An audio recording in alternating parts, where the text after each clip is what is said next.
Primera. Ya, ahora sí. Entonces miren, estos son los contenidos que vamos a hacer: contexto histórico, definiciones, aplicaciones y uso de la epidemiología, y vamos a terminar con la famosa triada epidemiológica, la que sigue.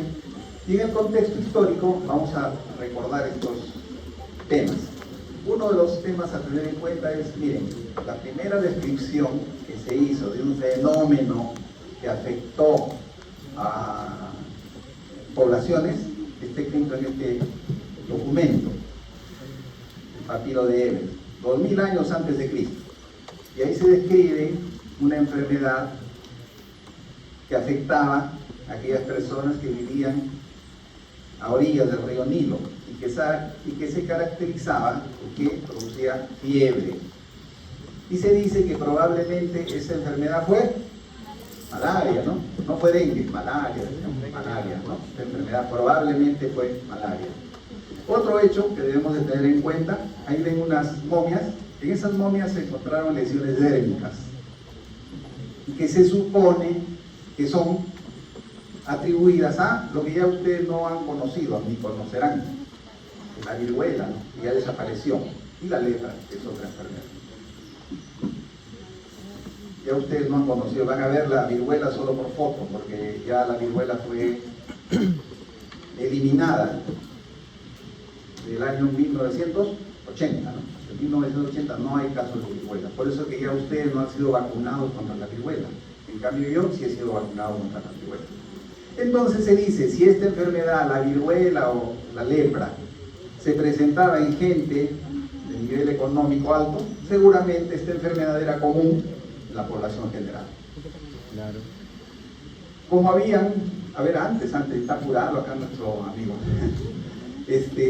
como habían estos eventos que ocurrían en Egipto, se adoraba a esa diosa, la diosa Sekhmet, la diosa de las pestes, ¿no? Entonces miren todos esos hechos históricos que han ocurrido y vamos viendo de que los fenómenos que afectaban a las poblaciones no son fenómenos nuevos. COVID no es un fenómeno nuevo, pero ya ocurría en la antigüedad con otro tipo de enfermedades. Ahora sí, la siguiente. Luego también tenemos información en estos libros sagrados como la Biblia, el Corán, el Talmud, ya habían pues evidencias de la ocurrencia de fenómenos que afectaban a poblaciones, ¿no? Y ahí está una figurita del lado izquierdo de la Biblia, donde está la salida de los judíos de Egipto, ¿cierto? Como consecuencia de que de lo que escuchamos, las famosas 7 plagas de Egipto, ¿no? Entonces ya esa descripción existe. Además, en estos libros sagrados también hay evidencias de medidas de prevención.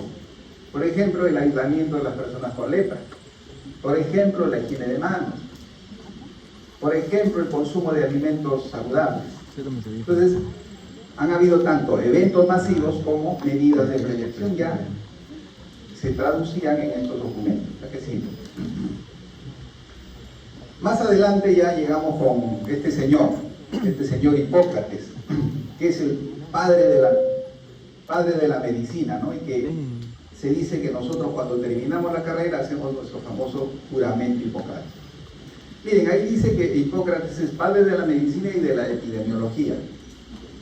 Es así, ¿no? Vamos a decir, Hipócrates es el padre de la epidemiología antigua, porque más adelante vamos a ver quién es el padre de la epidemiología moderna. Y vamos a ver por qué se considera a otra persona como el padre de la epidemiología moderna. ¿Cuál es el valor que tiene Hipócrates en este proceso de la evolución de la epidemiología? Que fue el primero que dijo que los daños no son producto del castigo divino.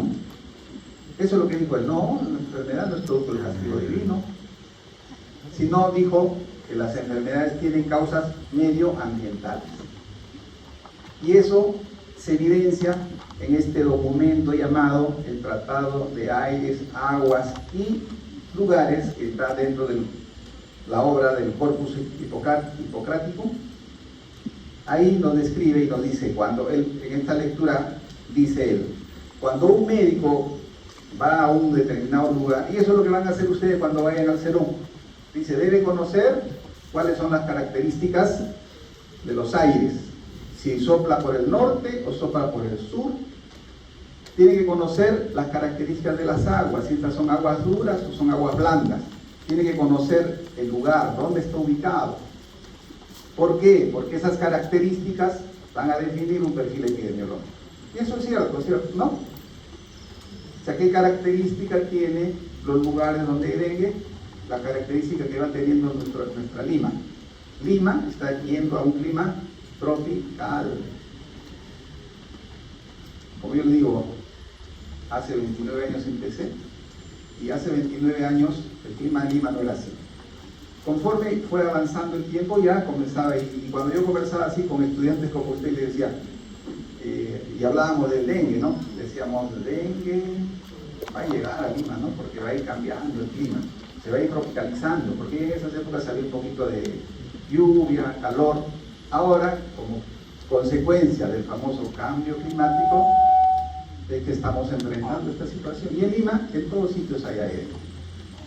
El año pasado hubo un brote, pues, ¿no?, de esta enfermedad. ¿Ya? Entonces, es importante de que tengamos en cuenta estos conceptos que Hipócrates nos daba en relación a las características de los aires, las aguas y los lugares.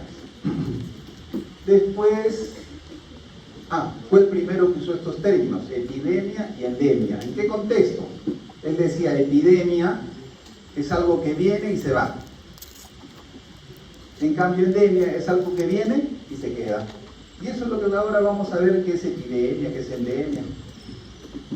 Y vamos a hacer el recuerdo de Hipócrates, si no ha cambiado gran cosa lo que decía este señor en esta época. La que sigue.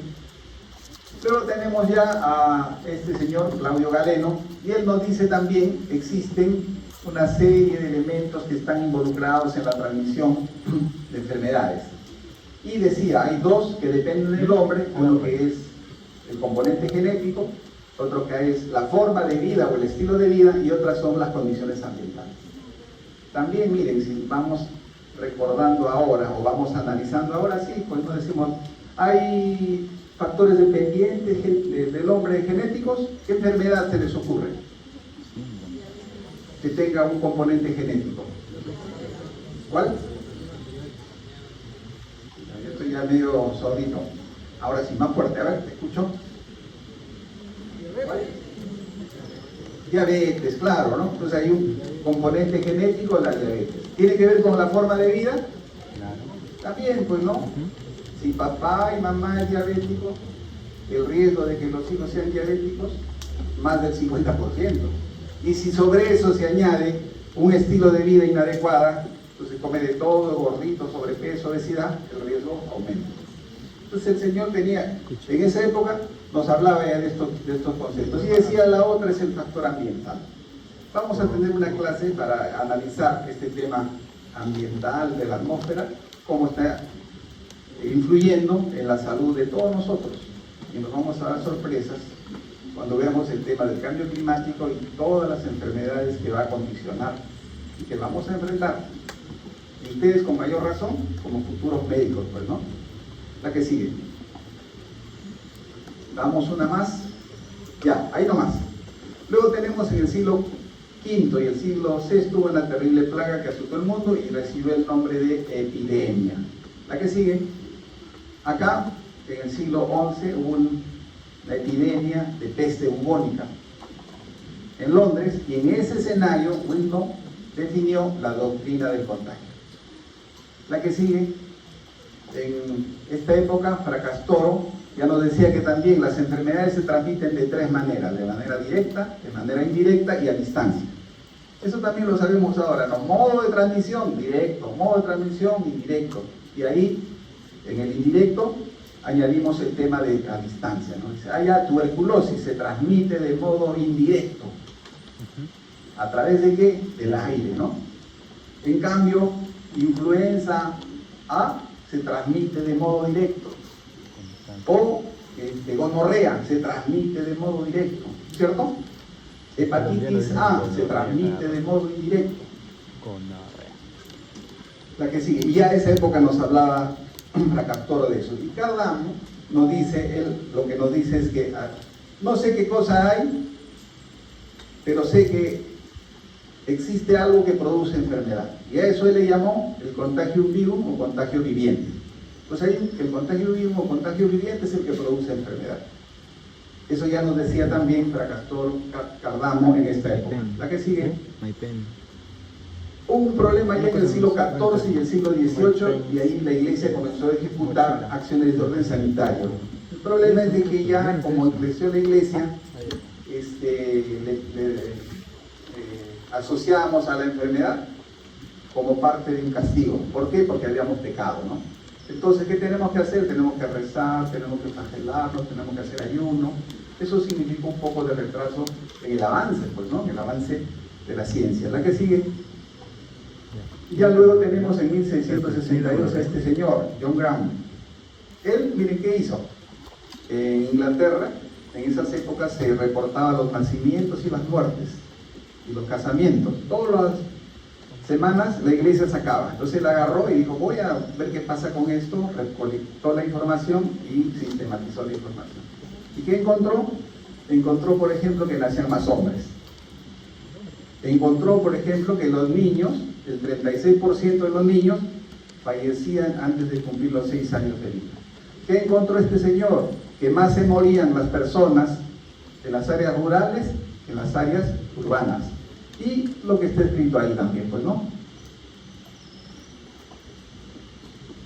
Luego, William Petit propuso la recolección e interpretación sistemática de la información igual sobre nacimientos, casamientos y muertes. ¿Y cuál es el valor que tiene William Petit? Que le dio importancia a las famosas tablas de vida.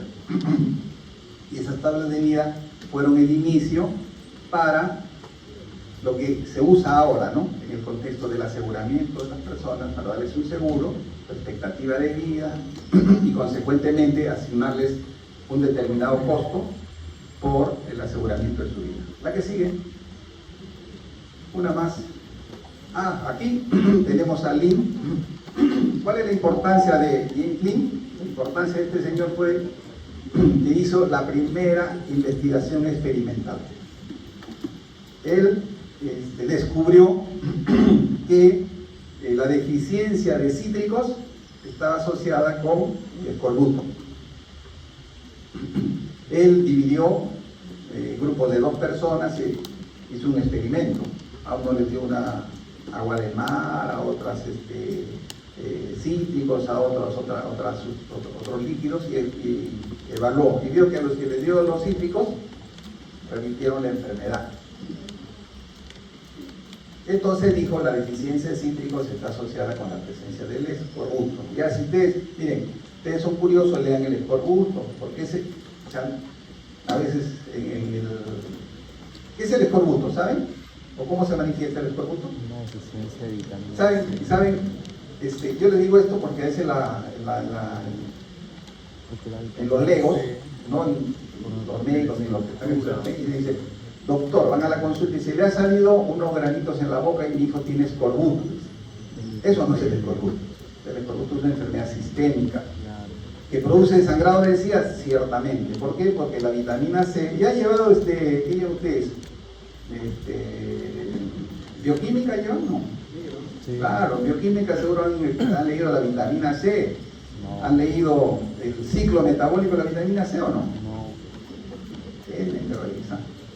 Porque la vitamina C tiene utilidad en el ciclo de la generación del colágeno. Y si no se produce un buen colágeno, ¿qué es lo que se produce? Pues, ¿no? O el sangrado de encías, debilitamiento, decaimiento. ¿Ya? Entonces, este señor demostró eso. No dijo que la vitamina C producía, le dijo la falta de cítricos. Ya posteriormente se identificó que específicamente la vitamina C estaba relacionada con esta enfermedad. Entonces, el valor de James Lin es el primero que hizo una investigación experimental. Es considerado como el primero que hizo una investigación experimental, o sea, un ensayo clínico, vamos a decir. Bueno, Jenner fue el que creó la primera vacuna contra la viruela y ya yo les había dicho que gracias a él, después de esa época, de 1800, pasó tanto tiempo y en 1980 la Organización Mundial de la Salud dijo que la viruela había sido eliminada de la faz de la Tierra. Ya no hay. Tenemos algo parecido que es ¿cómo se llama? Que nos asustó también últimamente, la viruela del mono, pues, ¿no? La viruela del mono le llamamos, ¿no? ¿Ya? Entonces, este señor, gracias a él, se eliminó la viruela de la faz de la tierra. Ay, la viruela está guardada, pues, en un laboratorio por los riesgos que pueda volver a aparecer, y ya tenemos la vacuna. Alexander Lowy demostró, este señor también dijo, miren, la tuberculosis no tiene características hereditarias, pues, ¿no? Y fue el que creó la primera sociedad epidemiológica de Londres. Como ven, en Londres se generó un movimiento bien importante. Si ustedes recuerdan, también, ¿han llevado de salud pública? Sí. ¿Quién es el padre de la salud pública? A ver. ¿Se acuerdan o no se acuerdan? Chadwick, ¿no? Chadwick. Está en inglés, padre de la salud pública. La que sigue. Farr. Este es otro señor que aportó mucho para la epidemiología, y él nos dio los conceptos de tasa de mortalidad, él nos dio los conceptos de dosis-respuesta, inmunidad de grupo. Él dijo de que la prevalencia es igual a la incidencia por la duración media de la enfermedad.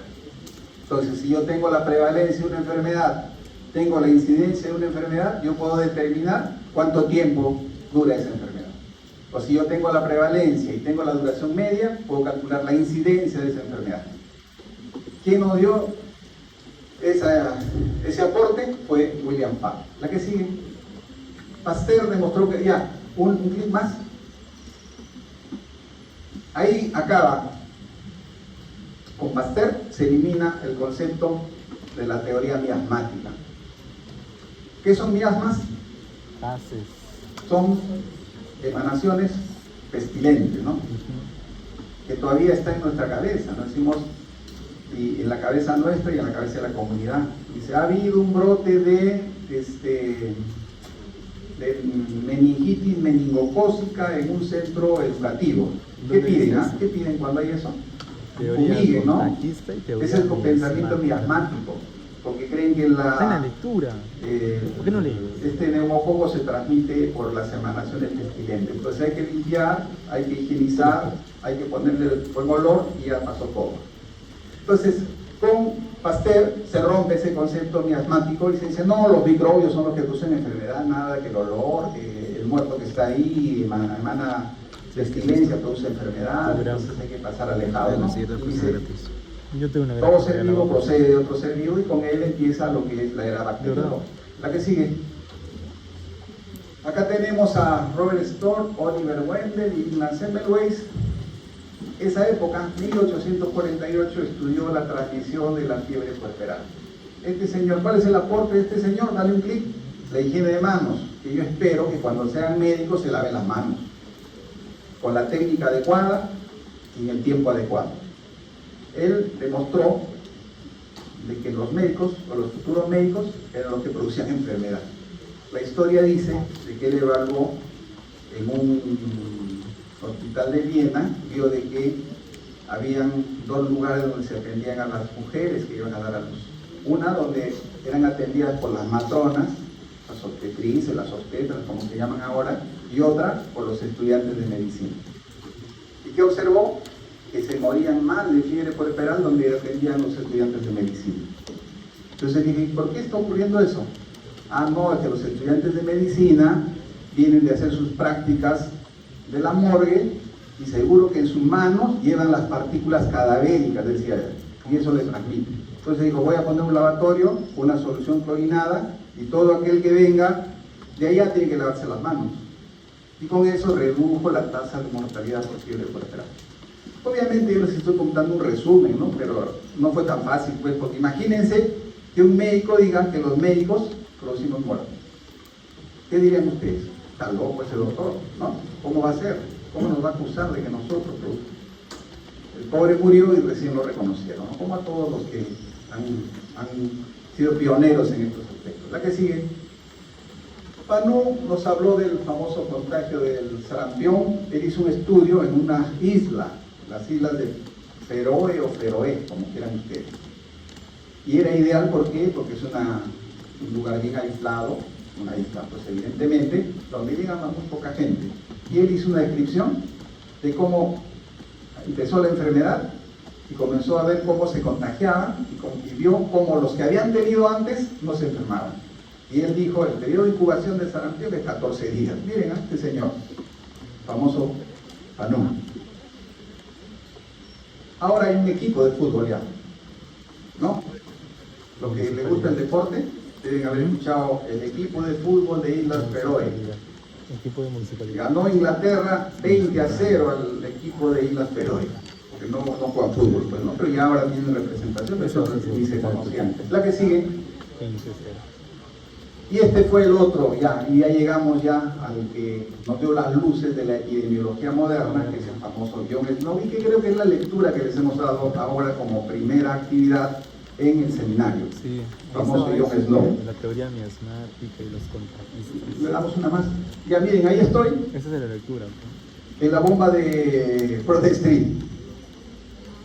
Existe la bomba de Broad Street, ¿eh? Seguro, los que han viajado a Londres o viajen a Londres, vayan al barrio de Soho, y ellos van a encontrar la bomba, la réplica de la bomba de Broad Street, y van a encontrar un bar que dice el bar John Snow. Entren y tómense una cerveza. Miren, por ejemplo, este es un hecho para los que hemos revisado estos temas epidemiológicos, esas cosas, es un hecho importantísimo, ¿no? Porque dio una vuelta a todo lo que significa la epidemiología. Este señor creó el método epidemiológico. Pero ustedes nadie le da importancia, todos pasan. Pero digan, vamos al ojo de Londres, todos están haciendo bola para el ojo de Londres, ¿no? Desesperados. Pero acá nadie va. En septiembre sacan la bomba original, porque en septiembre fue que se dio la indicación de que se retirara la bomba de John Snow para cortar la cadena de transmisión. La que sigue. Acá está este señor por ejemplo tampoco fue epidemiólogo, este señor fue anestesiólogo, y anestesiólogo de la realeza, porque él dio anestesia a la reina Victoria, si mal no recuerdo, para que nazcan sus dos hijos, ¿no? Entonces él dijo de que el cólera no se transmitía por los miasmas, por ejemplo, ¿no? Decía él, el agua es el que produce, y hizo una serie de investigaciones. Él es considerado el creador del método epidemiológico, por lo tanto el padre de la epidemiología moderna, es considerado también el pionero de la epidemiología social, porque él hizo un estudio también del cólera en mineros, y vio que los mineros entraban al socavón en la mañana y salían en la noche, y ahí hacían sus necesidades y todo lo que podían hacer, y demostró que bajo esas condiciones la posibilidad de que se produzca cólera era mayor que en otras condiciones. Y eso se ha replicado, ¿no? Cuando ustedes son testigos excepcionales de la peor pandemia que hemos vivido, que nos ha significado que estemos aislados 2 años, viéndonos por el internet, agobiados. Lo mismo ocurre, pues, ¿no? ¿Quiénes fueron los más afectados? No los que tenían más recursos, sino los pobres. Entonces, nos da una idea, John Snow en esa época, de que la condición social juega un rol importante también en el desarrollo de la enfermedad. La que sigue.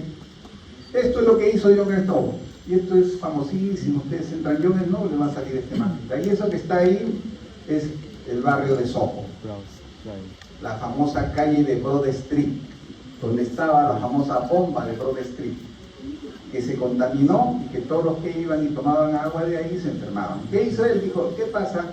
Está alrededor de la bomba, y comenzó a investigar. Pues, ¿y ustedes de dónde consumen el agua? ¿De dónde consumen el agua? Y todo el incendio de la bomba. Y los que no se enfermaban, no, ellos no han consumido el agua de la bomba. Entonces dijo, acá, yo les estoy resumiendo, estoy resumiendo, esto fue más complejo. Entonces dijo, la bomba de Broad Street es la que está produciendo la enfermedad. Entonces, ¿qué hay que hacer? Hay que cerrar la bomba de Broad Street. Se cerró la bomba de Broad Street y desapareció el cólera. Resumen simple, pero seguramente, y es así la historia, cuando él dijo, todos se opusieron. ¿Cómo vamos a dejar a la comunidad? Imagínense que digan, ahora hay que cerrar la tarjea porque está produciendo enfermedad. ¿Qué diríamos nosotros? Está loco, ¿quién está pidiendo eso? Igual que no haya que ser. Pero después le dieron la razón, porque cuando cerraron la bomba de Dolores Street, el cólera disminuyó drásticamente. La que sigue, ahí está, miren, el dispensario de la muerte, así está, así se graficaba, iban, recogían la muerte, tomaban y morían. Pues, en esas épocas no había lo que ahora conocemos, la terapia endovenosa rápida, ¿no? El que le daba cólera se moría y se moría. Porque el cólera, que también tuvimos en el país, ¿sabes? El año 1981, tuvimos cólera en el país. Da unas diarreas profusas. Tengo cólera acá, me voy a mi casa y en 6 horas puedo estar muerto en mi casa. Porque producen litros de diarrea. Y yo les digo porque yo he vivido esa época. Esa época yo terminaba la residencia de pediatría y dijeron, ¿quién quiere ir a Chimbote? Entonces yo dije, yo voy a ir porque probablemente me muera y no haya otra epidemia. ¿No? Por eso fui. Dije, voy a aprender cómo es una epidemia. Y mire, ya estoy sobreviviendo a la 3ª epidemia. ¿Por qué? Porque ha habido epidemia de influenza H1N1, ¿cierto? Y también la enfrentamos. Influenza de esta última pandemia, que también estuvimos en el hospital trabajando. Y así van a ser ustedes, van a construir su historia. La que sigue. Esto fue para que él refuerce su idea, y esta es la tablita que creo que está en su lectura. Analicen, y ahí les decimos, analice usted la lectura, ¿no? Y diga, sí, analice y qué concluye de esto. Entonces acá lo que estamos viendo es, él hizo un estudio del abastecimiento de agua de 2 empresas, de 2 compañías, y vio de que habían más muertes en la compañía Software que la compañía Lambda. Y luego, ¿qué diferenciaba esto? De que la primera compañía recogía agua del río Támesis de la parte baja, mientras que la segunda compañía recogía agua de la zona más alta del Támesis. Y la zona más alta del Támesis evidentemente era la menos contaminada. Ahora el Támesis pues es una maravilla, ¿no? Antes, ustedes vean las figuras del río Támesis, era como el Rímac, ¿no? Como el Rímac en invierno, porque ahora está también corriendo, ¿no? Así era, pero ahora es una maravilla pues el Támesis. La que sigue. Entonces analicen eso, ¿ya? Luego ya vamos viendo que aparecen las enfermedades crónicas, los factores de riesgo. Inicialmente todo era el microbio, que decía que hay una causa única para desarrollar una enfermedad única, pero luego aparecen otras enfermedades, ¿no? Por ejemplo, esta enfermedad llamada pelagra. Todos decían, no, la pelagra es producida por un microbio. Y este señor dijo, no, pelagra no es producida por un microbio. La pelagra tiene que ver con un tema nutricional. Hizo una serie también de investigaciones. Hasta él mismo se inoculó las lesiones de los pacientes con pelagra y no le produjo enfermedad. Las que atendían a los que tenían pelagra no se enfermaban. Entonces él dijo, no, esto no es contagioso. Y demostró que la pelagra no era una enfermedad contagiosa. ¿Saben qué es pelagra? No, entonces ahora tienen que ir a leer. Es la enfermedad de las 4D, creo. Diarrea, demencia, ¿qué más es? Dermatitis, y la 4D, defunción, nos decían los profesores. Si el médico no lo trata bien, pues no. En realidad es de las 3Ds, pero si no los tratamos bien, ya se convierte en la enfermedad de las 4D. Luego, ya el incremento de las enfermedades no transmisibles en el siglo XX amplió este campo de la epidemiología y McMahon propone la red causal, la red multicausal. Y él nos dice, hay explicación de la enfermedad ocultas al observador limitándose a intervenir sobre los factores. ¿A qué? Sobre los factores de riesgo. Y este señor McMahon crea la teoría de la caja negra. La caja negra, hay una serie de factores en una caja negra. Nosotros no vemos todos, vemos algunos, y sobre los más importantes, al intervenir sobre los más importantes, vamos a poder controlar la enfermedad. Eso nos decía McMahon. La que sigue. Luego tenemos a Ross, que nos dice hay el modelo histórico-social y que las causas de las enfermedades tienen una evolución histórica y una evolución social. Y Sacher nos plantea el tema de la ecoepidemiología o el modelo de las cajas chinas. Y lo dice, todo está ordenado como una caja china, ¿no? Donde hay factores proximales y hay factores distales que explican la ocurrencia de la enfermedad. Eso nos dice este señor Melvin Sasha. La que sigue. Y acá, para resumir, miren, tenemos las eras y los paradigmas. La era de las estadísticas se relaciona con el paradigma miasmático, que las emanaciones pestilentes son las que producen la enfermedad. Luego tenemos la era de las enfermedades transmisibles, y esa era se correlaciona con el paradigma microbiano. Hay un microbio específico para una enfermedad específica. Y ahí evocamos ¿a quién? A Roberto Koch. Luego hay la era de las enfermedades crónicas y el paradigma de las cajas negras. Y luego tenemos el paradigma la era de la ecoepidemiología y el paradigma de las cajas chinas. ¿Cuál es el que aplicamos ahora? ¿O cuál es el que podemos evidenciar? Es el paradigma de las cajas negras. Todo es factores de riesgo, ¿no? Usted lee y dice, ¿cuáles son los factores de riesgo relacionados con tuberculosis multidrogo resistente? Ese paradigma de la caja china. ¿Y por qué usamos ese paradigma? Porque es uno de los paradigmas que podemos evidenciar de manera más fácil, ¿no? Todavía no hay elementos muy consistentes para poner en evidencia, o es un poco más difícil de poner en evidencia el paradigma de las cajas chinas. La que sigue. ¿Y qué habrá en el futuro? Hablamos del paradigma molecular y del paradigma de los sistemas, ¿no? El paradigma molecular está referido a que ya hay marcadores moleculares, pues seguramente va a ser así, pues la epidemiología molecular. Vamos a identificar individuos que tienen un marcador que va a hacer que estos que tienen este marcador van a desarrollar esta enfermedad. Ese es el futuro paradigma. Y el paradigma de los sistemas, que está referido al famoso manejo de la Big Data, ¿no? Y el pronóstico de ciertas enfermedades o de la ocurrencia de ciertas epidemias. Bien, la epidemiología, para resumir, es una ciencia en el sentido de que estudia una serie de fenómenos naturales. O sea, ¿qué les quiero decir con esta transparencia? De que la epidemiología no funciona sola. La epidemiología tiene que hacer uso de una serie de otras ciencias. Y dentro de ellas está de las ciencias biológicas, de las ciencias ecológicas y de las ciencias sociales. Entonces, el epidemiólogo no es que anda solo, tiene que usar todos estos elementos, todas estas ciencias para poder desarrollar adecuadamente los aspectos epidemiológicos. La que sigue. Ahora vamos a hablar de las definiciones de epidemiología. Y esto ustedes lo van a leer con calma, ¿no? También les digo, lo que quiero es que aprendan. Entonces, no se martiricen pensando que yo les voy a decir, marque la respuesta correcta. La definición de epidemiología dada por la OPS es... Yo en verdad no tiene sentido. Bravo. Aunque sepan que es epidemiología, aunque sea desde el punto de vista etimológico, vale. No quiero que cuando lleguen a su casa y digan, ¿dónde han estado? Ha estado escuchando la clase de epidemiología, y el papá les diga qué es epidemiología, no les sepa responder. Entonces, por lo menos, ya les advierto, no traten de aprender de memoria la definición que les voy a dar. O sea, ¿cuál es la perspectiva que yo les muestro las definiciones? La perspectiva es de que ustedes entiendan que la definición de epidemiología ha ido evolucionando. Desde el concepto inicial es la definición etimológica, que decía que la epidemiología es aquella que se encarga del estudio de algo que cae sobre el pueblo, hasta la definición actual que le vamos a dar.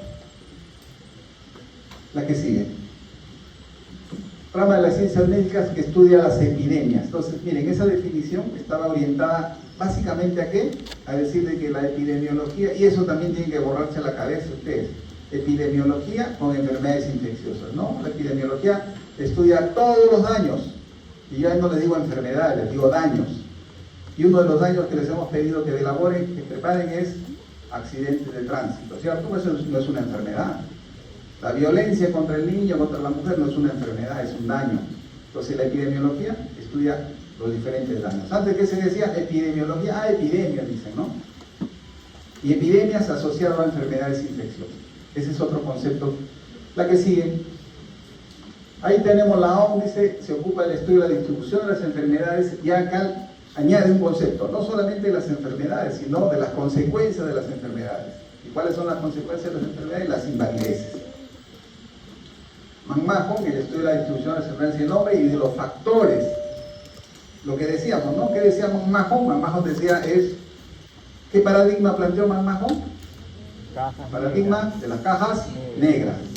Eso decía pues él, el estudio de la distribución de la enfermedad en el hombre y los factores que determinan su frecuencia. Factores de riesgo, pues, ¿no? La que sigue. La asociación epidemiológica, el estudio de los factores, ya eso repasan con calma, lean. La que sigue. Acá nos detenemos un poquito. Antes se decía, o sea, ya el diccionario epidemiológico de las nos dice que la epidemiología no solo estudia las muertes, las enfermedades y las discapacidades. O sea, dicho de otra manera, y ahí viene también otra cosa que quiero que entiendan. No digan nunca, vamos a hacer doctor, en la epidemiología, en la descripción epidemiológica, vamos a utilizar información estadística. Yo no quiero información estadística, porque los estadísticos lo que hacen, cuentan a los muertos, cuentan a los enfermos y cuentan a los discapacitados. La epidemiología analiza esa información. Esa es la diferencia entre el epidemiólogo y el estadístico. Y además nos dice el diccionario epidemiológico de las, también se ocupa de los estados sanitarios más positivos y de los medios para mejorar la salud. Ya no solamente dice es más frecuente la tuberculosis por esto, sino además dice qué hay que hacer para reducir la ocurrencia de la enfermedad. La que sigue. Este es el libro que les dije, el autor, Estudio de la distribución y los determinantes de los estados o fenómenos de relación con la salud en poblaciones específicas y aplicación de este estudio al control, y acá ya le ponen control de los procesos sanitarios. La que sigue. Gordis, el otro librito que les he dicho, estudio de cómo la enfermedad se distribuye en la población y los factores que influyen en esta distribución. La que sigue. Y aquí tenemos en el diccionario epidemiológico, dice el estudio de la ocurrencia, miren, y he resaltado, el estudio de la ocurrencia, es decir, de las causas y de cómo estas causas se distribuyen. ¿Y relacionados con qué? Con la salud de poblaciones. Y el concepto de población en epidemiología no es el concepto de población en términos geográficos, sino en términos de individuos que tienen las mismas características. Ejemplo, ustedes serían la población de estudiantes de medicina del quinto ciclo, son una población. Ese es el concepto que tiene epidemiología de población. Y donde incluye también el estudio de los determinantes que influyen en dichos procesos y la aplicación de este conocimiento, otro elemento importante que les decía, para controlar problemas de salud relevantes. No es que la epidemiología controla, lo que hace la epidemiología es identifica el problema, dice las características, identifica las causas, o sea, la ocurrencia, luego dice hay que intervenir haciendo esto, poniéndole agua, educando a la población, lavándose las manos. ¿Eso quién lo tiene que hacer? A quien corresponde, ¿no? O sea, no es que el epidemiólogo va a hacer la actividad. Esto también es importante que resaltemos. En ese contexto, el objeto de conocimiento de la epidemiología es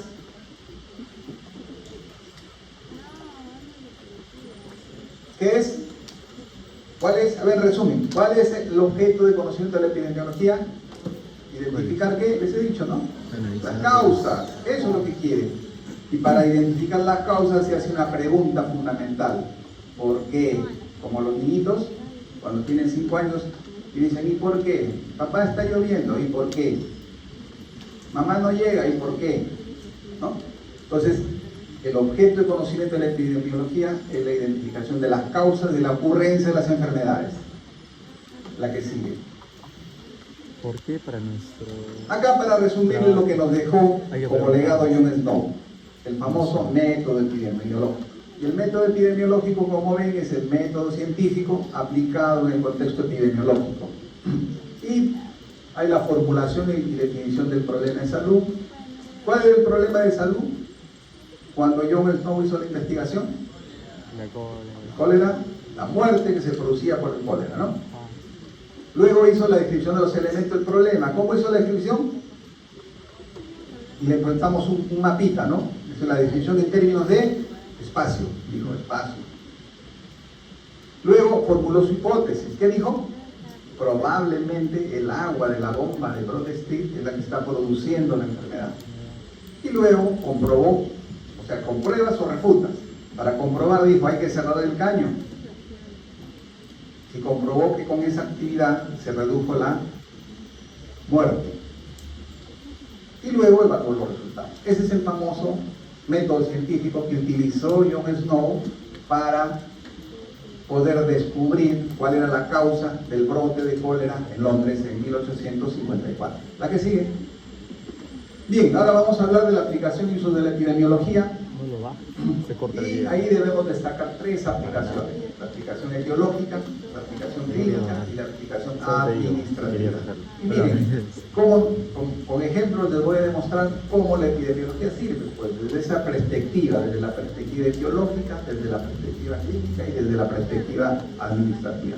Seguramente a ustedes les va a interesar más la perspectiva etiológica y clínica y la perspectiva administrativa todavía. Ya cuando sean médicos, seguramente y les digan, usted va a ser responsable del departamento tal, les va a servir la perspectiva administrativa. Bien, vamos. En relación a la aplicación etiológica, ¿para qué nos sirve? Para comprender la historia natural de la enfermedad. Ya vamos a hablar ampliamente de lo que es la historia natural de la enfermedad.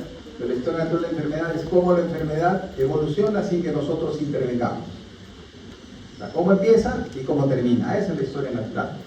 Entonces, desde la perspectiva etiológica, la epidemiología nos permite comprender la historia natural de las enfermedades y además los factores que pueden favorecer o que pueden impedir su ocurrencia. También desde la perspectiva etiológica estima riesgos individuales y posibilidades de intervenir sobre ellos. Vamos.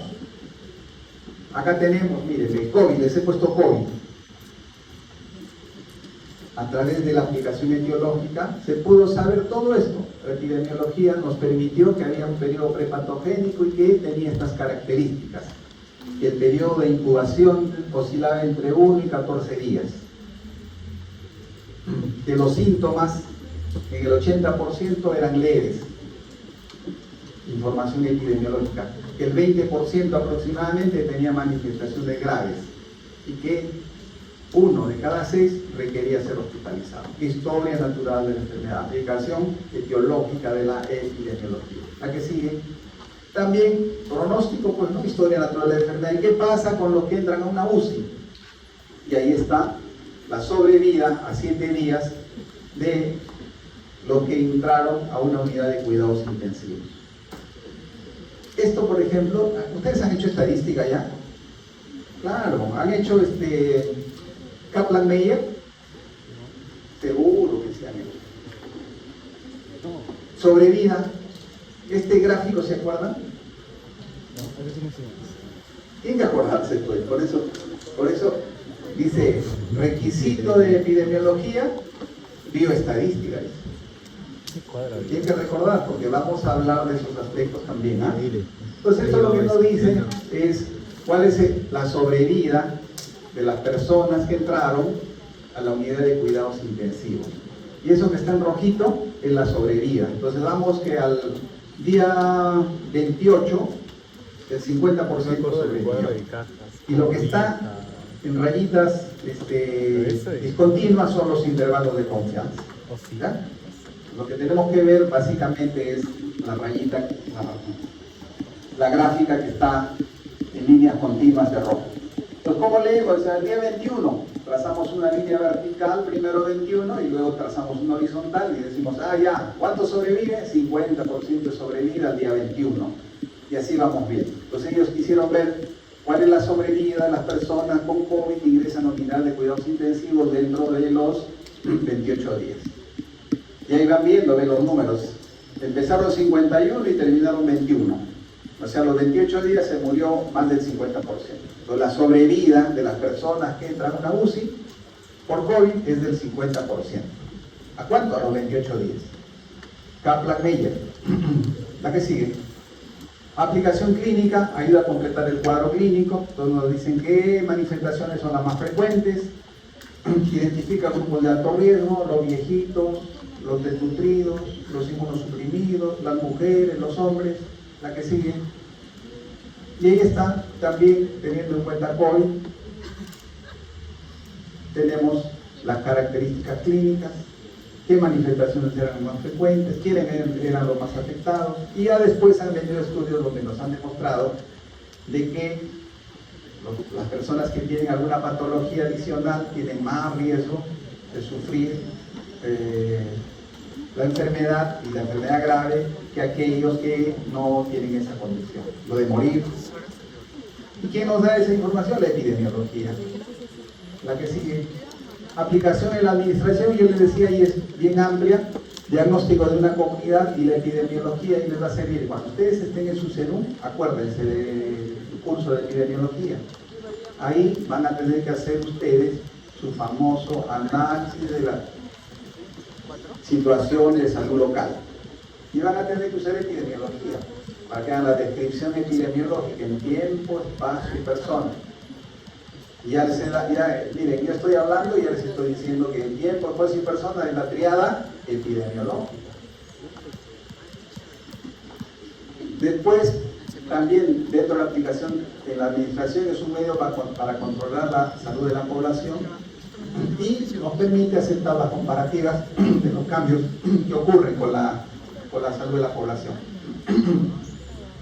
También mediante la aplicación de los principios y métodos epidemiológicos, los administradores pueden precisar las enfermedades que tienen mayor importancia en determinada población. ¿Y para qué nos sirve eso?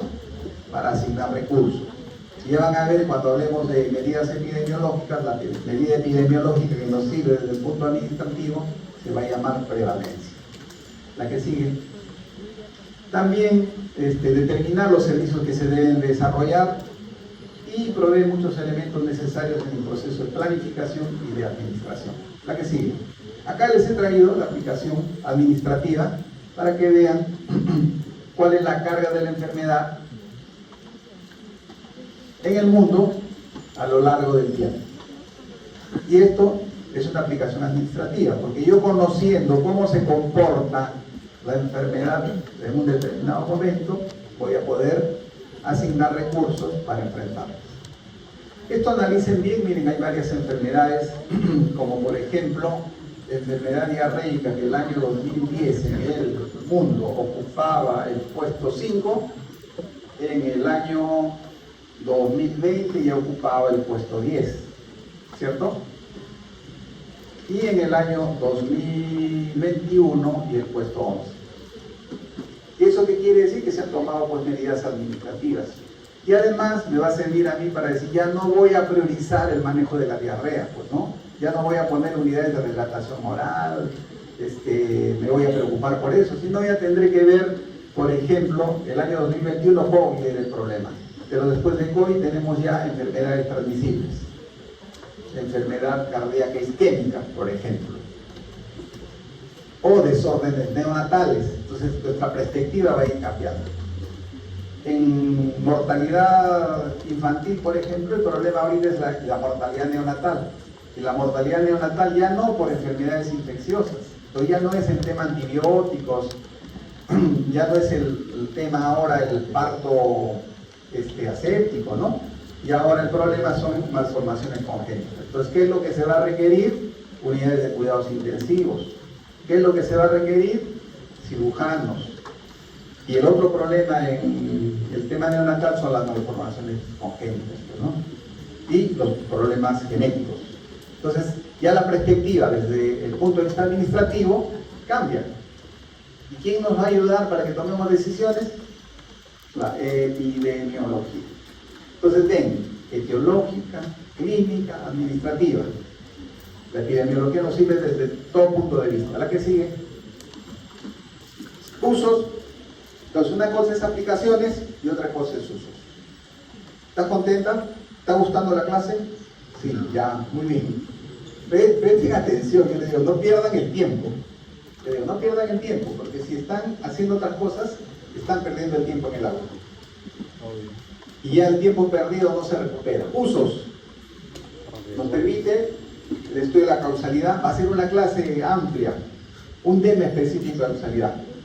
El otro uso, historia natural, una clase amplia. Y van a ver cómo la historia natural nos sirve, pues, les va a servir a ustedes.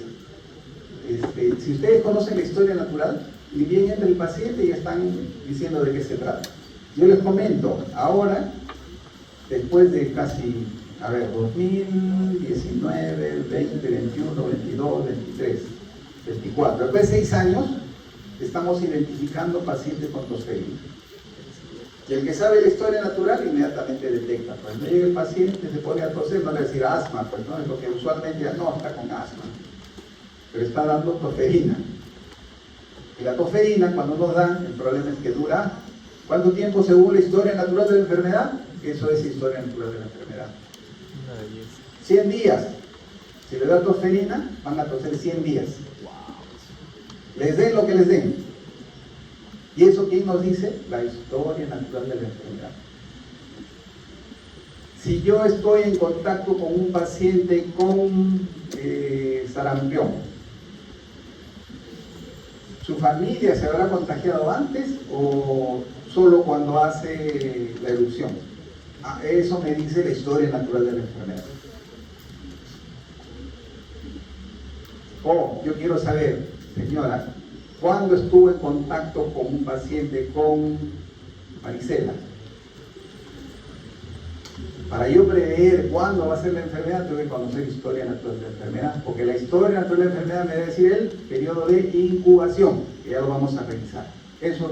Luego, el otro uso, descripción del estado de salud de la población. Nuevamente les reitero, miren lo que les digo, la descripción se hace en términos de la triada epidemiológica: tiempo, espacio y persona. Y les reitero esto porque a veces hay confusión.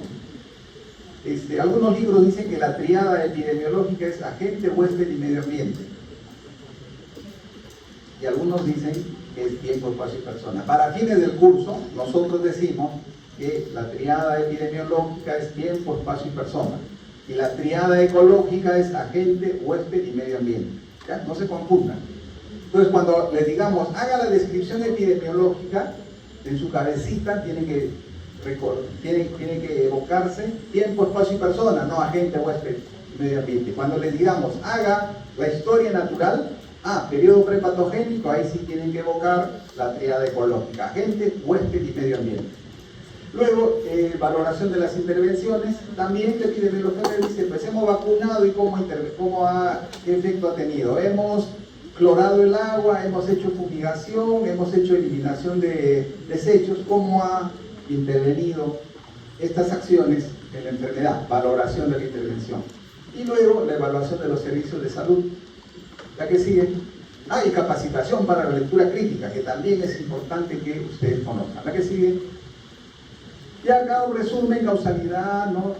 Vamos a revisar, como les he dicho, cuáles son los factores, cómo se hace el análisis de causalidad en epidemiología. Vamos a revisar los criterios de causalidad. La que sigue. Historia natural, prepatogénico, patogénico. También vamos a ver la parte luego la resolución, qué es lo que ocurre, qué sucede en cada uno de esas etapas. Luego, la descripción del estado de salud de las poblaciones.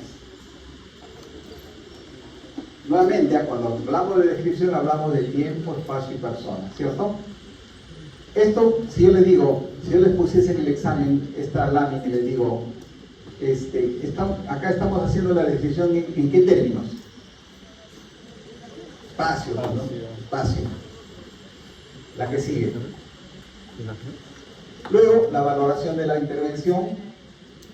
¿Qué pasa si yo aplico una medida de promoción, una medida de prevención con las condiciones de salud? O si yo hago tratamiento o asistencia médica, ¿qué va a pasar? La que sigue. Evaluación de los servicios de salud. Y ahí hablamos de indicadores de eficiencia y de indicadores de calidad. Cuando hablamos de indicadores de calidad, recuerden dos indicadores de calidad, que lo van a ver en el hospital. Es uno que es la tasa de mortalidad hospitalaria, y el otro indicador de la calidad se llama la tasa de infecciones asociadas a la atención de salud. ¿Por qué? Porque cuando uno va a un hospital no va para morirse, ¿cierto? Si la tasa es alta, yo digo, acá en este hospital la calidad no es adecuada. Uno va a un hospital, tampoco no va a infectarse. Si la tasa de infecciones asociadas a la atención de salud de un hospital es alta, digo, acá no está funcionando adecuadamente. Entonces, recuerden, indicadores de calidad, tasa de mortalidad hospitalaria y tasa de infecciones asociadas a la atención de salud. Y los indicadores, repito, de eficiencia, están referidos, por ejemplo, porcentaje de ocupación de cama, es un indicador de eficiencia. Intervalo de sustitución es otro indicador de eficiencia. Intervalo de sustitución está referido a cuánto tiempo está libre una cama. Normalmente debe estar un día libre. Si está más de un día, le llaman camas frías, porque quiere decir que están las camas mucho tiempo sin ocuparse. Y si tienen menos de un día, se llaman camas calientes. ¿Por qué? Porque el paciente salió, está tibia la cama y está entrando el otro paciente, pues, ¿no? A eso se llama intervalo de sustitución como indicador de eficiencia. Entonces, ¿qué es lo que se busca? Que sea un día, pues, ¿no? Donde permita que se haga una buena limpieza de la cama, de los enseres que rodean al paciente, y tenga el tiempo libre. ¿Ya? Son indicadores de eficiencia, digamos, los que más se usan: intervalo de sustitución, a grado de uso también de la cama, porcentaje de ocupación de cama, y de calidad, ya les dije, tasa de mortalidad hospitalaria y tasa de infecciones asociadas a la atención de salud. La que sigue. Y el otro es lectura lectura crítica de la literatura médica. Para eso tienen, esto por ejemplo está en boga. Cuando ustedes revisan, valga la redundancia, las revisiones sistemáticas, lo primero que se hace es esto.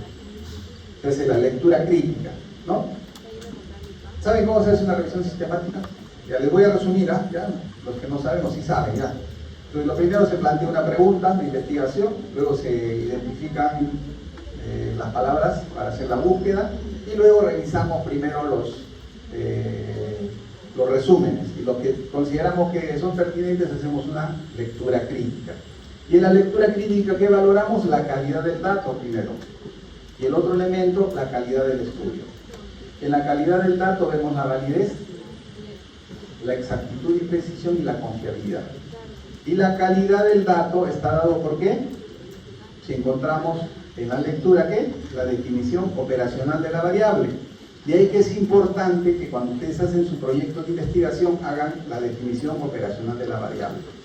Porque si ustedes definen operacionalmente la variable de manera adecuada, van a poder medir de manera adecuada dicha variable, y consecuentemente su dato va a ser válido, va a ser exacto, va a ser preciso y va a ser confiable.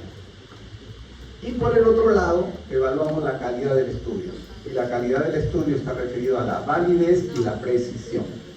La validez está referida a los errores sistemáticos, o los llamados sesgos. También en algo que les estoy diciendo, pues les pregunto, no contestan esta pregunta. Pues la validez, cuando hablamos de la calidad del estudio, la validez del estudio está dada, cuanto menos sesgos y confusores tenga un estudio, mayor validez va a tener. De manera resumida, la validez se correlaciona con los sesgos y los confusores. ¿Está bien? Y la precisión tiene que ver con el tamaño de la muestra. Bioestadística, ¿ha revisado intervalo de confianza? Ya, pues. Eso nos determina la precisión. Cuanto más pequeño es el intervalo de confianza, la medición es más precisa. Y cuanto más pequeño es el intervalo de confianza, quiere decir que el tamaño de la muestra es más grande. Y cuando hacemos, por ejemplo, metaanálisis, y lo vamos a ver en clase, vemos que los intervalos de confianza de los estudios individuales es más amplio que el resultado global. ¿Por qué? Porque el resultado global ha sumado los individuos de cada uno de los estudios, entonces mejora la precisión. ¿Ya? Resumen, validez del estudio, sesgos y confusores. Precisión, tamaño de la muestra. Esto aprendan, porque cuando van a sustentar les van a decir, díganme usted cuál es la validez de su estudio. Entonces usted, la validez, inmediatamente dicen, tiene que ver con serio. Sí, mi estudio tiene problemas de validez. ¿Por qué? Porque es un estudio transversal, por lo tanto hay sesgo de información, hay sesgo de selección, o no, hemos intervenido sobre el sesgo de selección de esta manera, hemos analizado los confusores, hemos hecho regresión lineal, hemos hecho regresión logística, etcétera, etcétera. Y la precisión, tamaño del estudio, pues, ¿no?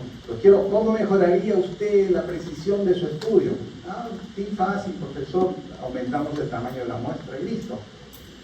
Entonces esos son conceptos que tienen que manejar y conocer. Antes teníamos que hacer ese análisis, ¿no? Ahora nos facilita la revisión sistemática, porque el que hace la revisión sistemática se supone que hace todo este análisis. Y además, ya ahora hay software, por ejemplo, para valorar el tema de la validez. La que sigue. Acá lo que queremos relacionar son los usos y las aplicaciones. Damos un clic. La aplicación etiológica se correlaciona con el uso referido a la causalidad y la historia natural. La que sigue. La aplicación administrativa tiene que ver con la descripción del estado de salud de la población, valoración de las intervenciones y la evaluación de los servicios de salud. Y la evaluación clínica con la capacitación para la lectura clínica. Entonces, si queremos relacionar, porque a veces me preguntaban, pero profesor, una cosa es la aplicación, otra cosa son los usos. ¿Cómo correlaciono? Ahí está la correlación. Pero ya saben cómo se correlacionan las aplicaciones con los usos de la epidemiología. No son cosas diferentes. La que sigue. Y acá vamos a hablar de la famosa triada epidemiológica. Lo que les decíamos, tiempo, espacio y persona. La que sigue. ¿Para qué sirve la descripción epidemiológica? O sea, ¿para qué hacemos descripción epidemiológica? Primero, para ponernos al día sobre los cambios producidos en el patrón de una enfermedad. Eso es lo que hacemos todos los días, dice, o todas las semanas, dice, sala situacional del dengue, semana epidemiológica 9, estamos haciendo descripción, para ponernos al día cómo está evolucionando el dengue en Lima, en el Perú. Y de acuerdo a eso, tomar pues una decisión. A partir de esa información descriptiva, podemos nosotros generar hipótesis. Ejemplo, decimos, vamos a seguir con dengue. Está de moda ahora el dengue, ¿no? Felizmente en Lima hay poco dengue. Bastante poco. Esperemos que siga así. Estamos estudiando dengue y decimos, miren, en Lima los más afectados son los adolescentes. Entonces la pregunta que surge frente a eso que ustedes hacen descripción epidemiológica es ¿por qué? Y la respuesta a ese por qué es la hipótesis. Entonces, por eso se dice de que la descripción epidemiológica nos permite generar hipótesis. ¿Para qué? Para que luego a través de estudios analíticos o experimentales podamos dar respuesta a esa hipótesis. Y son el punto de partida, miren lo que dice, de cualquier trabajo o estudio epidemiológico. Por eso su continuación lógica son los estudios analíticos. Entonces, cuando yo conozco poco sobre un tema, lo primero que hago es descripción epidemiológica. Ejemplo, nuevamente, lo que ustedes han vivido, COVID, primero se hizo descripción epidemiológica. Después ya se dijo, pues, ¿por qué tales individuos son más susceptibles? ¿Por qué los hombres? ¿Por qué las mujeres son más afectadas? Entonces, para eso, esa es la utilidad que tiene la descripción epidemiológica. La que sigue, por favor. Persona, ahí cuando hablamos de persona hay que tener en cuenta todas las características que tiene una persona, pues, ¿no? Y ahí estamos viendo características étnicas, en relación al sexo, en relación al estado digamos, a la edad, en relación a la ocupación, la que sigue, en relación a sus actividades, ¿no? ¿Qué religión profesa? ¿En qué trabaja? ¿Qué consume? ¿Qué nivel socioeconómico tiene? ¿Qué condiciones ambientales? ¿Qué condiciones en el hogar? A eso se refiere la descripción en términos de persona. La que sigue. Donde, la siguiente pregunta, el otro elemento de la descripción epidemiológica, espacio, ¿no? O lugar. Todavía. Entonces ahí vemos la calle, un distrito, una comunidad o un país. La descripción se hace así, y esto es importante. Miren, en los hospitales, digamos, referenciales, como mi hospital, llegan los pacientes de todos los sitios. Seguro muchos de ustedes van a trabajar ahí y otros van a trabajar en establecimientos de primer nivel. Entonces, cuando se hace el tema de la búsqueda o de la descripción epidemiológica, se requiere información precisa. Y aquí viene el comentario en términos de espacio, de lugar. Viene en razón a lo siguiente: cuando ustedes llenan una ficha epidemiológica, tienen que llenar la ficha epidemiológica teniendo en consideración el dato exacto, dónde vive la persona, dirección exacta y punto de referencia. ¿Por qué? Porque si ustedes trabajan en un hospital nacional y el paciente, vamos a suponer, viene de Ucayali a tu hospital de Lima porque estuvo de paseo en Lima y se enferma en Lima, esa ficha, si va a un hospital nacional, que es lo que usualmente ocurre, esa ficha va a viajar hasta el establecimiento de salud del origen. Y cuando llegue allá van a decir, ¿dónde vive? ¿Para qué? Para hacer la búsqueda epidemiológica del caso. Y si ustedes trabajan en un establecimiento de primer nivel y cuando les llegue, dice, este paciente es tosferina. Le llenan la ficha y van a tener que visitar su casa. ¿Para qué? Para hacer la búsqueda activa de los casos y contactos. Y así ocurre, ¿no? Yo les digo, ahora yo les decía, tenemos tosferina. Al hospital llegó un paciente de 14 años y la mamá decía que ya tenía 2 semanas que tosía y que se ahogaba. Entonces inmediatamente nos sospecha, no debe ser tosferina. Y se le dice, tose, comienza a toser y se ahoga, pues, el pobre, ¿no? Entonces se le llenó la ficha y nosotros como hospital reportamos a la DIRIS. La DIRIS es nuestra... Y la DIRIS, dependiendo de dónde viene el paciente, lo envía al centro de salud. Entonces, luego de días, llega el resultado y se contacta con la mamá y se le llama, ¿no? ¿Y saben qué va la respuesta de la señora? Dice, sí, doctor, ya vinieron a visitarme del centro de salud. ¿Y por qué llegaron a visitar? Porque se consignó adecuadamente el lugar. Entonces, ¿cuál es el consejo? Cuando ustedes sean médicos, tienen bien esa ficha epidemiológica. ¿Para qué? Para que se tomen las acciones que se traducen en la búsqueda activa. Entonces, el consignar el lugar es importantísimo. Y el lugar, como les digo, en términos de calle, en términos de distrito, en términos de país, en términos que están mencionados ahí. La que sigue. Tiempo. También es importante que hagamos la descripción en términos de tiempo. Dependiendo de la enfermedad, pueden ser horas. No es que son solo semanas epidemiológicas. Si yo estoy haciendo la descripción epidemiológica, por ejemplo, de una intoxicación por órganos fosforados, mi descripción en términos de tiempo no va a ser en días, pues no. Tendrá que ser en términos de horas o hasta de minutos. Entonces la descripción se puede hacer en términos de minutos, en términos de días, en términos de semanas o en términos de años, dependiendo del tipo de enfermedad. La que sigue. Algunos conceptos a recordar. ¿Qué decía Hipócrates que era la endemia? A ver si se acuerdan. Algo que viene y se queda, ¿no? Y miren lo que dice ahí. Es la ocurrencia, resumen de eso, es la ocurrencia usual de casos. Siempre hay. Dengue siempre hay, ¿no? Tuberculosis, siempre tenemos tuberculosis. Eso es endémico. Es la ocurrencia usual de casos. Y acá, el resumen se lo he dado, porque escrito acá dice, cuando una enfermedad mantiene un nivel usual mayor que en otras zonas geográficas, incluyendo sus variaciones estacionales. En cambio, la epidemia es la ocurrencia inusual de casos. Siempre hemos tenido 50, ahora tenemos 100. Ya es ocurrencia inusual. Epidemia. ¿Qué decía? Y la epidemia no es eterna, pues, ¿no? O la epidemia termina porque enferma a todos, porque hacemos algo. También eso tiene que tener en cuenta. A veces no hacemos nada y la epidemia se controla. ¿Por qué? Porque enfermó o mató a todos. ¿No? O todos los que enfermaron hicieron inmunidad, pues eso es cierto, eso también tiene que saber. Porque yo puedo reducir o desaparecer sin hacer nada, ¿no? En cambio, la pandemia, ya ustedes también han sobrevivido a esta pandemia. Es la epidemia extendida a casi todas las regiones de la Tierra.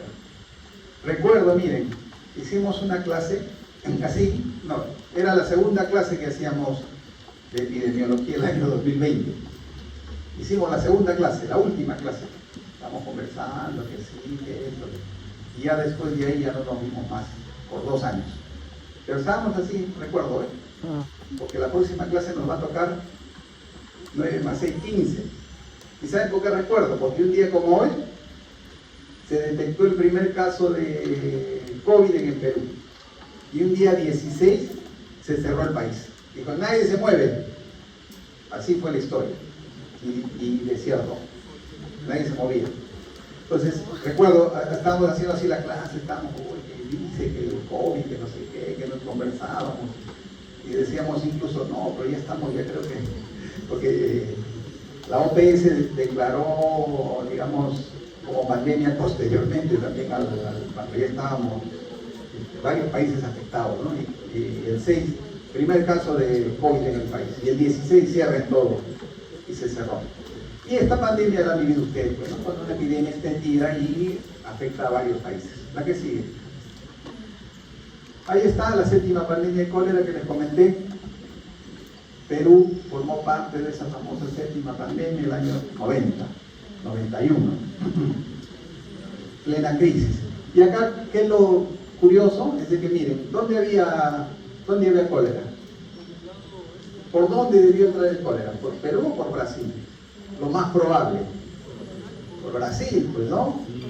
Por el Atlántico. Pero miren, caprichoso vino por el Pacífico, ¿no? Se dio un paseo. Ya hay varias teorías también respecto a cómo llegó y por qué se produjo cólera en el mundo. Se dice que tenemos vibrio cólera no toxigénico, y cuando hay cambios de temperatura, de la salinidad, este se vuelve toxigénico, y es como ocurre en los brotes de cólera, ¿no? Es una hipótesis que se planteó. La otra, que un barco vino, ¿no? De China, y acá, como hay cambio de agua, las esclusas, no sé qué, no sé cuántos, se produjo la enfermedad, ¿no? Igual que hemos hablado de quién es el culpable del COVID, ¿no? Todavía no sabemos quién, ¿no? Cómo que apareció este tema. El laboratorio que estaban investigando, es el murciélago. Todavía no está muy claro ese tema. La que sigue. Pandemia, lo que les decía, la segunda, H1N1, ¿ustedes tendrían cuántos años? Año 2009, ¿ya te han nacido? Sí. Claro, tan chiquitos todavía. Entonces, también vimos esto, ¿no? Pero no fue tan grave como la que hemos tenido. La que hemos tenido COVID, sí, en la experiencia que yo tengo, fue terrorífica realmente, terrorífica. La que sigue. Ya, de COVID, para recordar, 2023, seguimos. Pandemia, ¿no? Pandemia. El otro concepto que deben de recordar es el concepto de tendencia secular. Y la tendencia secular está referida a cómo se comporta una enfermedad a lo largo de muchos años, generalmente décadas. ¿Y para qué nos sirve la evaluación de la tendencia secular? Nos sirve para decir qué eventos han sucedido para que la enfermedad sufra incrementos importantes. La que sigue. Entonces, si ustedes hacen una secuencia de los últimos 30 años de tuberculosis, esa es una secuencia secular, ¿no? Una tendencia secular. Acá les estoy trayendo el tema de la peste bubónica y el fenómeno del niño, para explicar cómo la ocurrencia de los fenómenos del niño produce un incremento de la famosa peste bubónica. Y esto también tiene una explicación, porque cuando ocurren los fenómenos del niño, acá dice enos moderado y enos severo, ¿no? El niño, oscilación sur leve, y el niño, oscilación sur severo. ¿Qué es lo que condiciona? Condiciona lluvia y condiciona también sequía.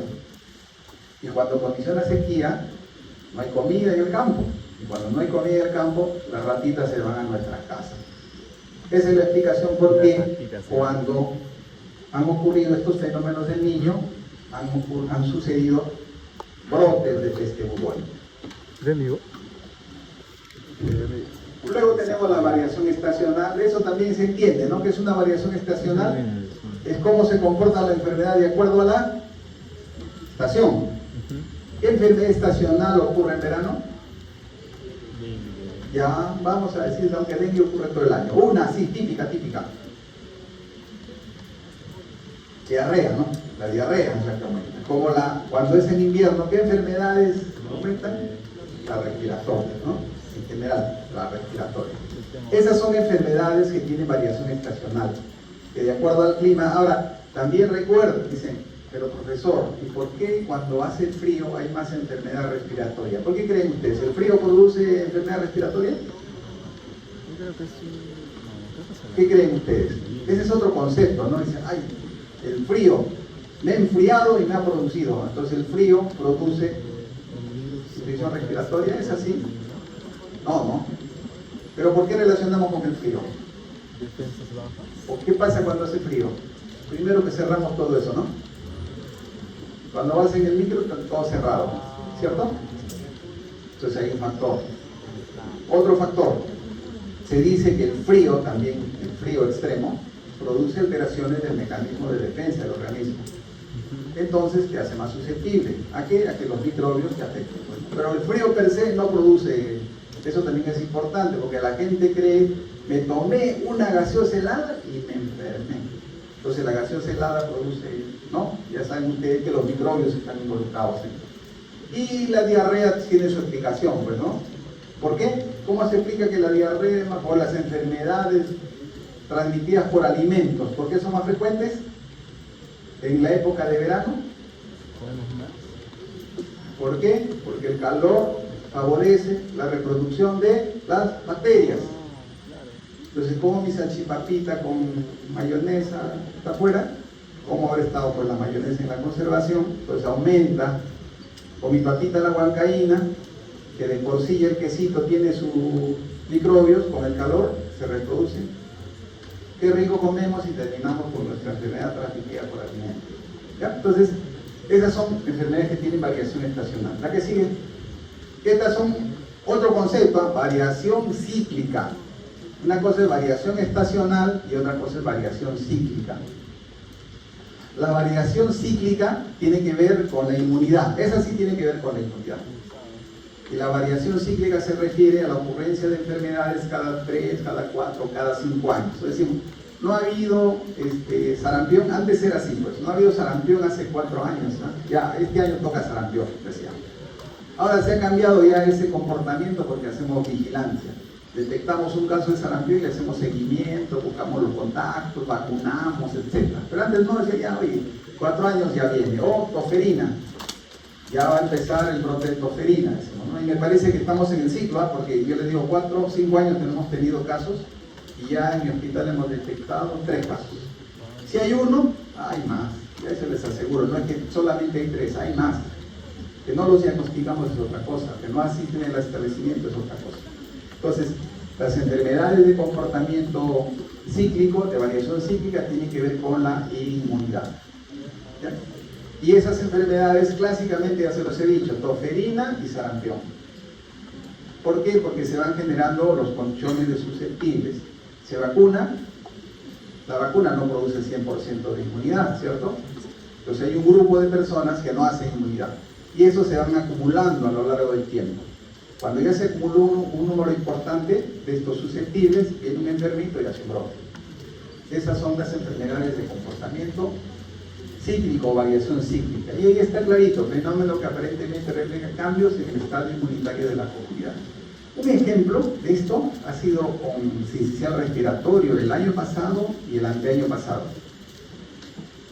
Durante la pandemia, de verdad que cuando hubo el confinamiento, se redujeron todas las enfermedades respiratorias.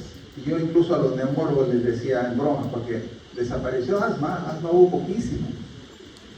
Yo les decía, el mejor tratamiento para, les hacía broma a los colegas neumólogos, el mejor tratamiento para el asma es COVID, les decía yo, ¿no? Porque redujo. ¿Y por qué? porque no hubo contacto, y como no hubo contacto no se enfermaron, y como no se enfermaron, no hicieron espasmo. ¿Por qué? Porque los niños que tienen asma hacen un cuadro respiratorio y desarrollan pues, su cuadro de asma bronquial, ¿no? Y el año pasado, el anteaño pasado les decía, con este tema hablando de la inmunidad, sincicial respiratorio barrió con los chiquitos. Mi hospital fue un caos, no solo mi hospital, sino varios hospitales de Lima, y además en Chile también tuvieron un problema con sincicial, y eso tuvo que ver con la inmunidad. ¿Por qué? Como las mamás también estuvieron aisladitas, que no hicieron contacto, pues no se enfermaron, entonces no hicieron inmunidad, y cuando nacieron los chiquitos, al no tener inmunidad hicieron formas severas de la enfermedad. Yo espero que este año sea menos grave que el año pasado, ¿no? El año pasado estuvimos complicados con sincicial respiratorio, fenómeno también referido a la inmunidad. Pero las dos enfermedades que tienen comportamiento cíclico, comprobado, les digo, son toferina y sarampión. La que sigue. Ya está, acá como que vamos aprendiendo. A ver, y ahora sí yo les pongo ya la lección. Dice, esta tablita representa la descripción del daño en términos de qué variable. A ver, y ahora sí hablan ustedes, ¿ah? ¿De qué variable y por qué? Levanten la mano los que quieran participar. A ver.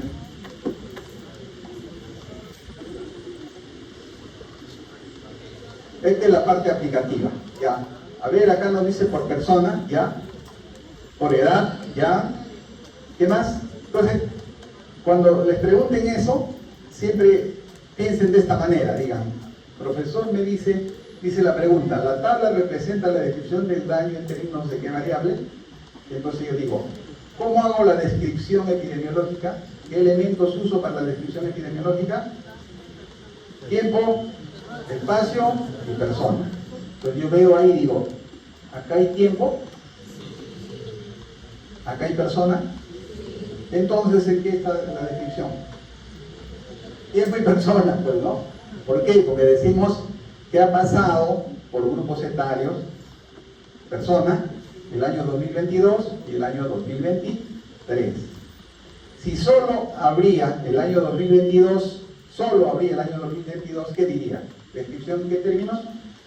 Persona, nada más, ¿cierto? En cambio acá estamos haciendo descripción en términos de tiempo y persona, porque estamos viendo qué pasó en 2022 y el 2023 en términos de las características de los individuos teniendo en cuenta el curso de vida. Prepárense, el examen va a venir así. Sí, por favor. Buena pregunta, está bien. Yo les digo, pregúntenme todo lo que quieran y yo les voy a responder. Acá su compañera muy acertadamente nos dice, pero profesor, también puede ser en espacio. ¿Qué dirían ustedes? A ver, ¿qué opinan ante esa pregunta? Ahí está, amiga, nos dio la respuesta. No nos compara con otro. O sea, diris no es variable, es la diris. ¿Cierto? Es como a veces yo le digo, vamos a hacer un estudio de cuáles son las características epidemiológicas de los pacientes con apendicitis aguda. ¿Apendicitis aguda es una variable? No, pues no comparan con nada. ¿Ya? Listo, está bien, muy bien, pero tu pregunta, excelente. Eso permite que aclaremos, por eso le digo, si diría acá, casos confirmados de síndrome de Guillain-Barré por cursos de vida y sexo. DIRIS Lima Centro, DIRIS Lima Ciudad, 2022, 2023, ah sí, ahí estamos. Tiempo, espacio y persona. La que sigue. A ver, la tabla representa la descripción del daño en términos de la variable espacio. Ahora sí, ¿no? Mire, dice Lima, pero profesor, usted me dijo que Lima Centro, ¿no? Tú me podrías explicar, usted me dijo que Lima Centro, ahí dice, pero ¿qué dice acá? Distrito de Lima Centro, ¿no? Exacto. Entonces ahí estamos viendo Breña, Jesús María, La Victoria, cómo se comportó, famoso dengue. Esto fue ¿a qué semana? 1. Miren, estamos en la semana del 2025, semana 9, y tenemos no más de 10 casos confirmados ahorita en la DIRIS Lima Centro. Eso quiere decir de que tenemos menos casos que el año pasado. ¿Por qué? Son dos cosas que pueden ocurrir. Hemos hecho bien las medidas de prevención, o la otra es de que un grupo, los que se han infectado con dengue 2 y dengue 3, me parece, y ese es el que está circulando, entonces ya no les afecta pues a las personas, ¿no? Pero sí, tenemos menos. Ahora, ¿Aedes en su casa hay o no? Aedes. Ah, y en algunos sitios hay. Todo Lima hay Aedes. Todo Lima hay Aedes. Pero yo les quiero decir también de que hay menos. En mi casa también hay, ¿no? Aparece uno, dos. Pero este año de verdad que no hay Aedes. No lo he visto. Pese a que ha llovido, miren, pese a que ha llovido y que la temperatura ha incrementado. Algo está pasando. Listo, la que sigue. A ver esto, a ver, ¿quién nos ayuda? 4 personas.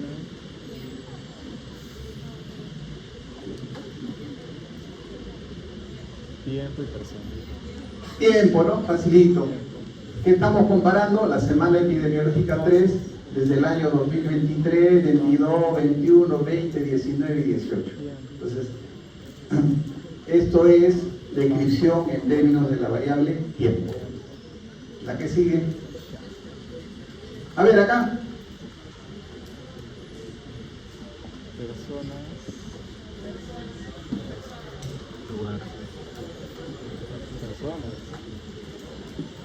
Esto es en términos personas. Listo. Conclusiones. Con esto terminamos. Dice, la evolución histórica de la epidemiología, como hemos visto, es consustancial al avance del conocimiento, ¿cierto? Y van a ver, esto lo vamos a reflejar más cuando hablemos de causalidad. Van a ver que los conceptos de causalidad han ido avanzando en la medida que los conocimientos nuestros han ido avanzando. También ya hemos definido que existen eras y paradigmas, ¿cierto? Y cada uno de ellos tiene características.